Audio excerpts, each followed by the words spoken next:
What is up, bros? Hey guys, it's Brian. Welcome back to another episode of Porch Time with Pastor B. Today we're not on the porch. Today we are at Woodstock City Church getting ready for celebrating freedom. I don't know if you can see. Hopefully Steve will show you. Super excited. Got about 150 people coming tonight. First time we've ever done this. We're just gathering together as a HopeQuest family to celebrate God's faithfulness to us. So tonight on the stage, not the porch, my good buddy Jordan Lloyd. Jordan and I have been buddies about 14 years, worship pastor at True North Church in Augusta, led worship for our guys this morning at Spiritual Life. Gonna tee it up for us tonight.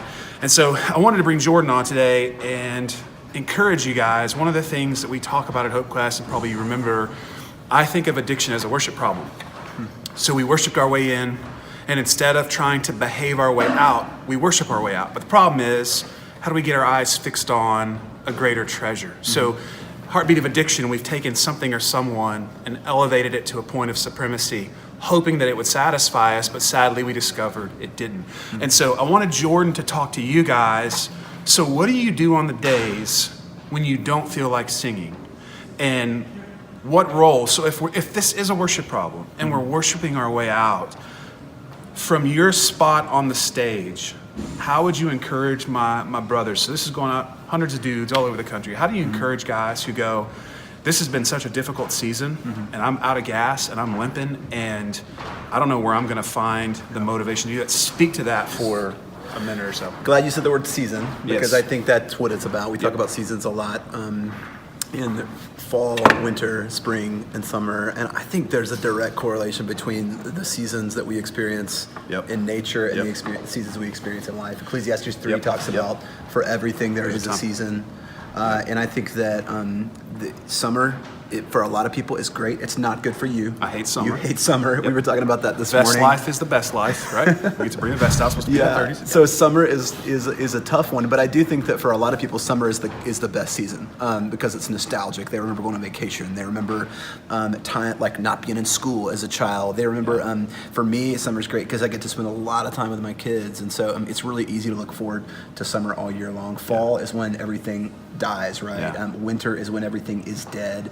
Spring is a time of new life, and I think when we're worshiping, I think it's important actually. I mean, whether it's a corporate gathering or whether we're just by ourselves worshiping, wherever we're worshiping, I think it's important to be cognizant of the season that we're in. It's important to be aware. And it will. Every season has a beginning and an end. And it's not as, like in our souls, it's not as definitive on the calendar. Like obviously we can look on a calendar and know when spring begins and ends. But man, sometimes the winter seasons of our soul can go on for a while.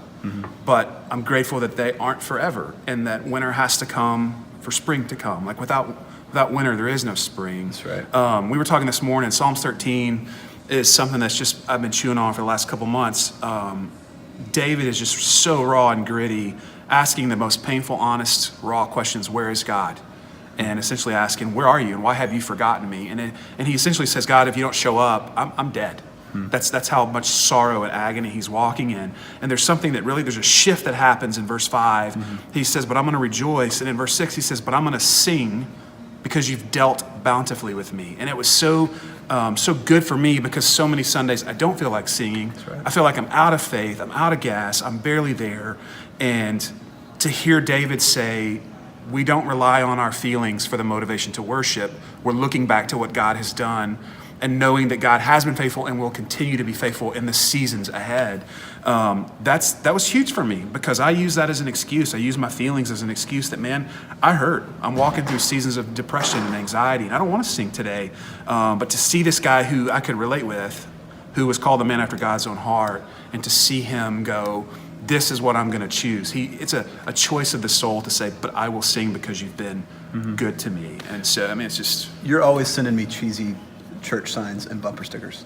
No, I don't know what you're talking about. In the name of cheesy bumper stickers, have you ever seen the one, and this is, I can't even believe I'm going to say this, but have you ever seen the one that says, and you can finish it for me if I said it, if you're walking through hell, Keep going. keep walking. Keep walking. But like that is It's pretty true. cheesy, but it's pretty It's true. true. And I think it's true of worship too. I think when you're walking through the winter season, when you're walking through the valley of the fall shadow season, of death. absolutely. We walk through it. Yeah, and I think you sing through it. I think Yeah. you worship through Yeah. it. I think you keep pushing through it. And I think it would be easy when we're living in the desert, when we're living in the winter time. It will be easy to quit worshiping. It will be easy to start looking for other things that we can hold with our hands Yeah. and figure out and discern with our minds that feel like Because we they're can't temporal. always hold faith. That's right. Exactly. Yeah, Exactly. It's Yeah. not something I can easily get my hands on, touch, taste, smell, or feel. There's a verse, you probably know where it is, it's in Job, where it talks about God who gives songs in the night.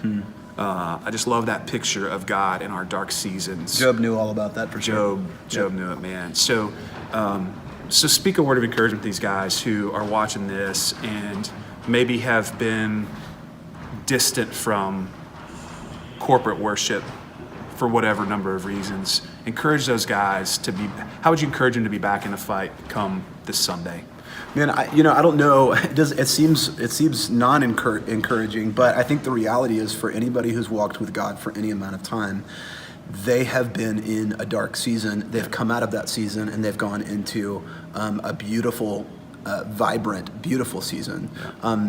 It's sad, but the truth is if we're in a desert season right now, if we're in a winter season right now, the reality is we're going to be in another winter season at some point in our life. Yeah. But in order for us to be in another winter season means that we've come out of the winter season that we're in. And so I think wherever we find ourselves, I think we have to stand strong. We have to keep worshiping. We have to keep recognizing. Also just recognizing God's promises, that he's going to be with us, that he has a plan for us, that he has a purpose for us, that he's not done with us. And like you tell me all the time, God's not forgotten about us. Yep. It's critical. Yeah, and that used to be the thing I hated hearing. But I go, what else do we need to hear in those moments that God is faithful and will be with us? Yeah. Like, what else do we need to hear? Hey, yes, I know you hurt. Yes, I know this sucks. Yes, I know this is a painful season. However, God is with you and has not forgotten about you. Will not leave you. Will not abandon you. I mean, it's the stuff we've become too familiar with. We've become too comfortable with, and we forgot about the implications that really should provide some comfort. You know? And it's one of the reasons that corporate worship's important too. Yeah. Because I think that we're called, Scripture clearly says in the New Testament that we're supposed to offer our bodies as living sacrifices. That's our lifestyle. spiritual act of worship. That's important, but I don't think we should discount corporate worship because there's something encouraging about singing one song, like the song "Build My Life." I will build my life upon your love. It is a firm foundation. Yeah. To sing that by yourself is one thing, but to sing that with 100 other people who are walking through the same valley that you are is really pretty encouraging. Yeah. So, man, always good to get to share an opportunity with my buddy Jordan. One of the best in the world. If you don't follow, if you're on social media, if you do the social media thing, follow Jordan Lloyd. And they just released a worship album, True North Worship. Yeah. Get on wherever you find your music. Get on there. Jordan's got some songs that he wrote that got him through a really difficult season that we sang this morning and we're going to sing tonight. And maybe it will help you too. So we love you, brothers. And thanks as always for tuning in and watching these things. We don't know why you do, but you do. And man, send us a note. Let us know how you're doing. What's up at HopeQuestGroup.org. For something we can pray for. Be sure you're engaging in our alumni network. We would love to see more of you guys there and sharing what's going on. And hopefully we'll be able to share some clips from this night for those of you that couldn't make it.